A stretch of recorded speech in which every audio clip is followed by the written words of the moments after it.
I think for me, the interaction between it's very rare in this industry that you would get the audiences interacting with the brand that has become Wild Earth. I think that is missing. One could almost touch the audiences out there, because immediately when something happens, they react to it. They would send in emails and say, I saw a jackal in the evening at the wall, or did you see how close Peter was with Wonky? Each and every moment that we have in the wild, it gets to be experienced by the audiences, and I think that's very touching, and it's something that I am continuously learning, and it's something that I have come to embrace. I think it's very important. It is a. We were talking about it the other day with Graham. In some ways, it is literally a new way, without sort of blowing it up, but it is a new way of learning in terms of the interaction abilities or potential with people in a very real space. I mean, we had a long talk about it a number of times. When I'm out there on drive, especially with the fire is getting more so, especially towards the end of the talk, it's a very real space. At the moment, I'm not talking to a camera or to a microphone. We are busy talking, but there's someone sitting here with us and partaking. Just to jump, because I think we sort of time-wise got to keep an eye on it. But at the same time, in terms of the wildlife, is it? And I might mention Wonky specifically, because I think you've found an accord with him. Is it like you expected? Is it? Sorry, I'm very bad at asking a good question for you to answer. I'm leaving you in the dark a bit. But how have you found the wildlife experiences? Not specifically just at elephants, but just in general. Is it better than you thought, or how does it come across for you? For me, it has been fascinating, and I think the audiences out there, they understand. We are in a live space. This is not an opportunity where someone would get into a studio and basically just package a lot of animals and create some kind of fast action, wildlife film getting out of it. Here, the audiences are seeing exactly what you are seeing, even if the audiences it's half across the world. I think that's a wonderful feeling. It's a fascinating feeling. When Alex zooms in, or when you are out of the vehicle, that's exactly what the audiences are seeing half across the world. And that's one of the greatest feelings that I have. When I sit at Final Control, as much as I would like to go out there, which is very exciting, but one develops that relationship. It's kind of a three-way thing.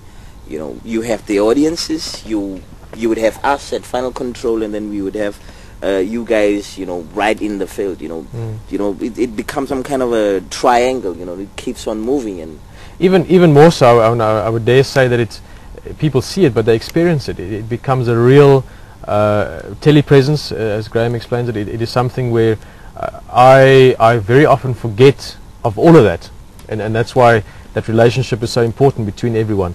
Is that having been in it a lot now, I really forget about all the components of it, and it just becomes a very real space where you forget about yourself as well. I don't know if you ever experienced it, but where there is no tangible concept of, oh, these things link to that, to have it all happen. It's just an experience. Like we are sitting around the fire now, and I'm sure you're feeling, as you're getting more comfortable, you're forgetting about the fact that you've got a microphone in your hand and there's a camera there, and maybe people sitting at the wall thinking, and you're just starting to talk.